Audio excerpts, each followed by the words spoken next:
Wait, am I the a-hole for telling my sister we were strangers after she broke all contact with us? Original post. Apologies in advance if this post seems disorganized. My head is still reeling from all this.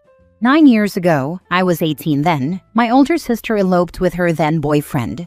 Our parents, we're an immigrant family, were vehemently opposed to her relationship. I remember me being okay with it personally. It wasn't my place. She eloped with her boyfriend and cut off all contact with us. My parents were beside themselves.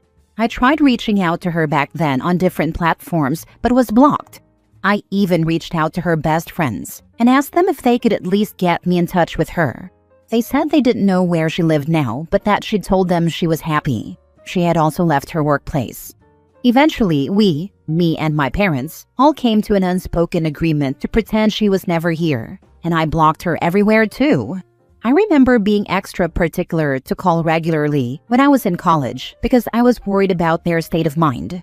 We're now at a place where I can't remember the last time she crossed our minds. Yesterday, my sister knocked on my apartment door. She cried and hugged me when she saw me. I hugged her back initially too. I wasn't really thinking at the time. She was just going on about how much I had changed, how much she'd missed me all these years. Eventually, I kind of remembered everything and asked her why she was here and who had given her my address. She said she had sworn to them that she wouldn't tell. I asked her why she didn't call first since whoever gave my address probably gave my number too. She said she just wanted to see me in person. I told her we'd gotten over her. Why was she here? She said her issue had only been with our parents, not me. I told her about how I'd been blocked too by her when she left. She told me she was sorry she'd hurt me, but she had wanted a fresh start and told me I was an uncle to a nephew and a niece. They weren't there at the time. They were at their father's. They recently divorced.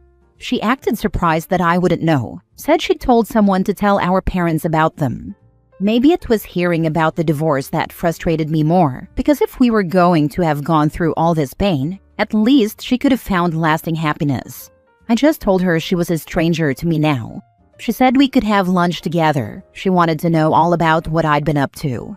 I told her it was best if we continued to have no contact. She didn't act like an older sister when I needed her to, and we were no longer family. We'd mourned her already and we were now strangers. She was tearful. She gave me her address and phone number and left. Last night, I spoke to my girlfriend about what had happened. She said she was still my sister, that I shouldn't have just turned her away. I told her she didn't know what we'd gone through in the days after she had eloped, but I still wanted to know. Here, am I the a-hole?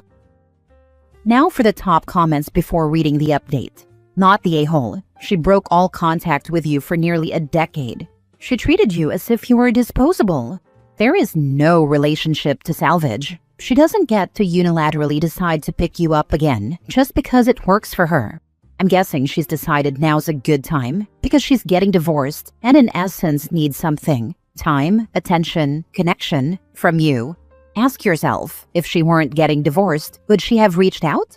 You need to figure out who shared your address with her.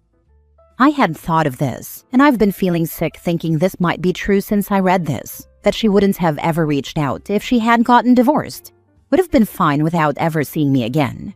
Although she didn't ask for anything material during our interaction, I guess she wanted lunch. She thought after 9 years of almost forgetting I had a sister, I'd be okay with lunch. OP, I wonder if her ex-husband made her block you all? Could it be that getting away from him might be why she was able to reach out? I don't know. Back then she would vouch for him a lot in front of our parents, who really thought he was bad news, so I don't know. She seemed like it was all of her own volition. What are your parents' thoughts? How do they feel about potential reconciliation? I haven't told them about this. I don't see the point, I guess. They made their peace with her absence a while back. We all did. I have a sister that I have had zero interaction with for more than 30 years.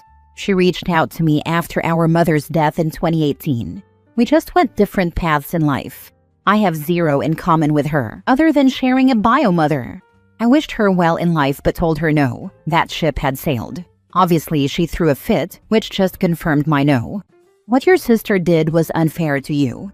Makes me wonder if he was controlling her or if this is who she is. Not the a-hole. I was in OP's shoes too. My sister cut us off when she joined a sort of cult. We took a lot of mental damage, and it took us more than a decade to get over it. When she had a kid, she got a little into contact, mainly to get money from my parents. Since then, it has been an annoying pattern of her getting closer, then withdrawing again and verbally or emotionally cudgeling us on the head. If it was me, I'd just cut her off. But my mom, who she actually treated the worst, can't bear to do it. OP, I don't know what her long-term plans are. She probably needs money and a babysitter, but you'd probably save yourself a lot of heartache if you kept to no contact. But you can't make that choice for your parents, in case she decides to try them next.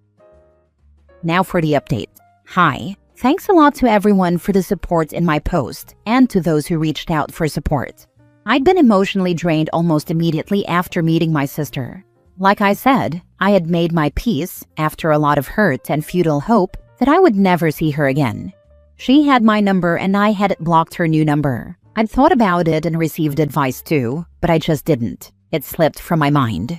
She asked me on Tuesday how I was doing and asked if we could meet on Wednesday. She really wanted me to meet her kids. I was really conflicted. I didn't want to oblige her, but I decided to say yes to at least meet them. I went to her apartment yesterday and met my niece and nephew. My niece had recently turned 9 and my nephew is 6. They're great kids and I really enjoyed seeing them. I remember feeling a certain way when my sister was introducing me, and she told him that the way he's my niece's younger brother. Similarly, I'm her younger brother. We talked a bit and started talking about stories from us growing up. I hadn't, and still haven't, said everything is okay between us, but our stories and conversation went smoothly. I learned that after she eloped and got married, she had moved in with her husband into his place in a town a few hours away from us. That around 2019, they had moved to the city we were currently in. According to her, she didn't know all this time that I later moved here for work after college too. I told her about what I'd been up to all these years. My college, my job, my girlfriend, etc. After that, the kids were in their room and my sister brought up us all doing something again over the weekend. I told her we weren't okay. She can't expect me to forget everything. She said she was sorry, that her moving out had nothing to do with me, that she missed me.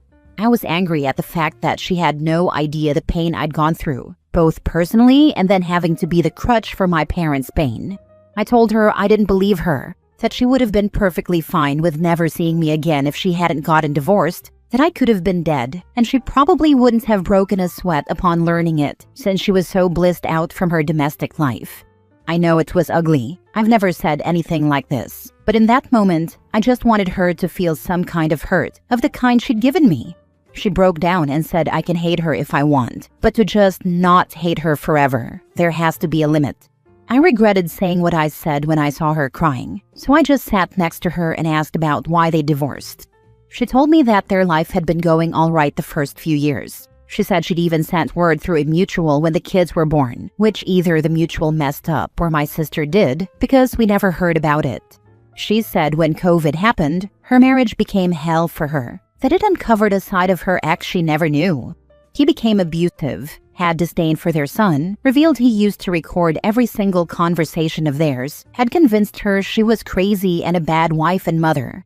She said she stuck with him because of the kids until she had enough, and that a very good neighbor of theirs, whom she had become friends with, gave her a lot of support and even helped line her up with a job.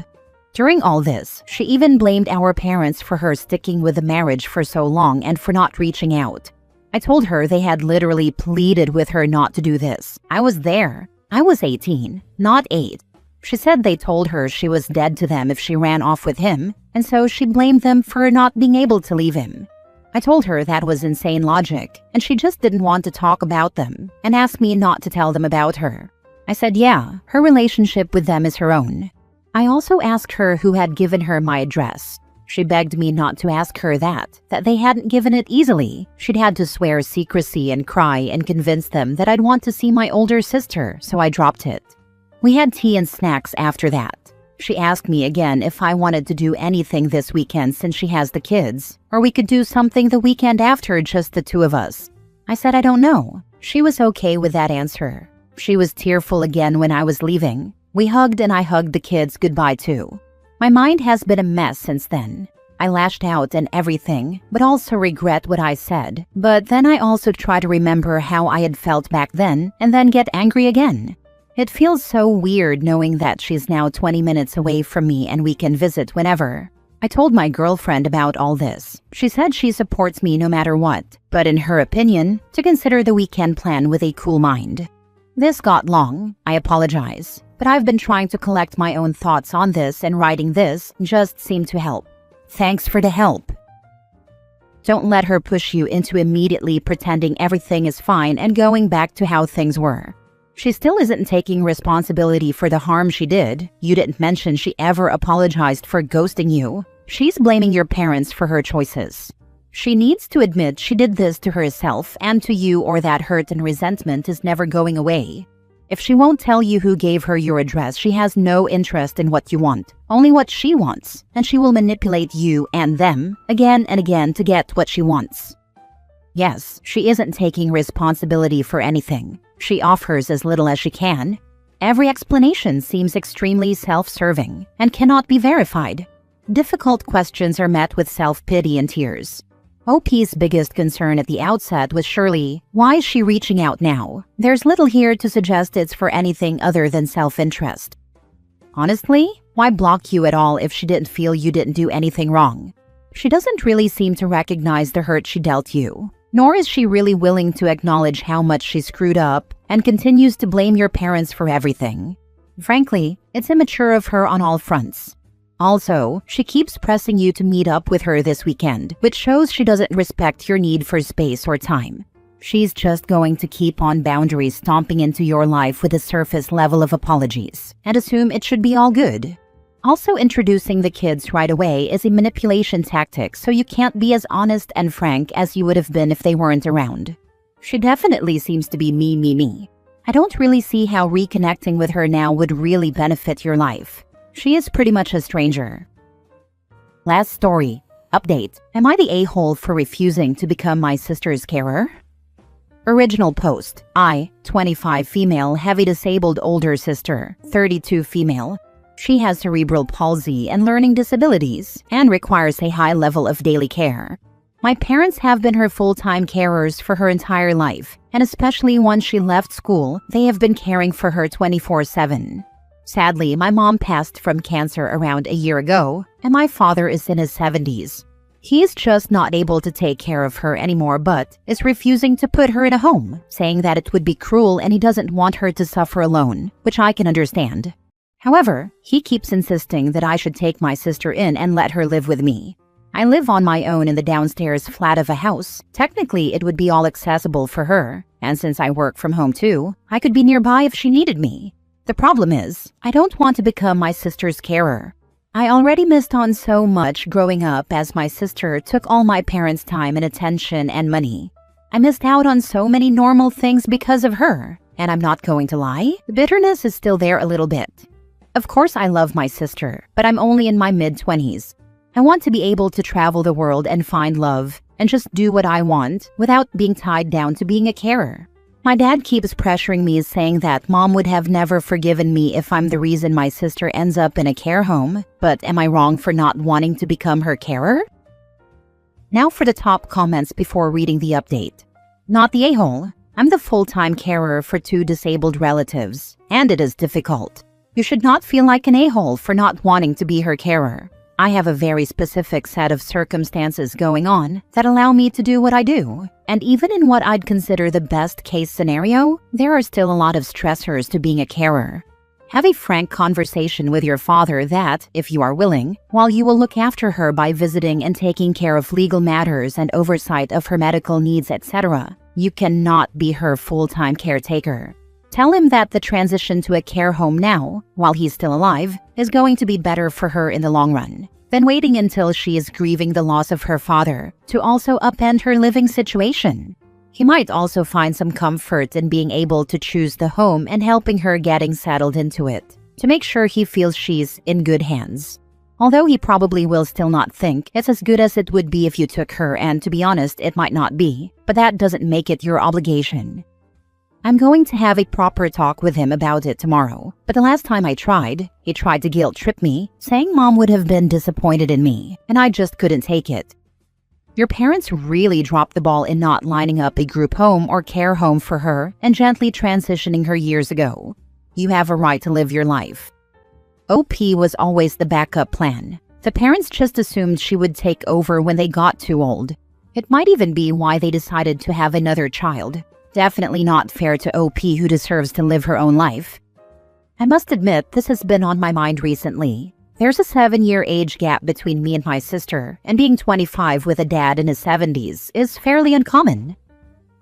Now for the update. So me and Dad finally had a talk last night. I tried to explain it from my point of view, added in a few of the points people raised here, like getting her settled in a home whilst he's still around will make the transition smoother, and that I'd happily go visit her, maybe take her out on the odd day trip, but I do not want to be held responsible for her day-to-day care. He was still trying to convince me to take her in, and guilt-tripping me, saying that my mother, who passed last year, would be so disappointed in me. I got mad and told him in no uncertain terms, am I becoming my sister's carer? I love my sister, but she's not my responsibility, and I need to be able to live my own life. He told me to sleep on it, and we'd discuss it again later, making it clear he is fully against putting her into a group home. He seems to think once he passes, he can simply bequeath her onto me, which is both not how that works, and honestly a bit insulting to my sister. Even just suggesting that she could start attending a day center for people with disabilities to get her used to being with other people got him riled up, and he started yelling about how he didn't sign up for this, and having me was supposed to be his fix for it. He thinks the stress of caring for her was what caused my mom's passing. I was stunned and left without saying a word, but now I don't know how to face him, and honestly a part of me feels bad for my sister in case she overheard that. She has learning disabilities, but she's smarter than a lot of people give her credit for. And at the end of the day, she's still my sister. I wouldn't want her feeling like a burden, but I have no idea where I go from here.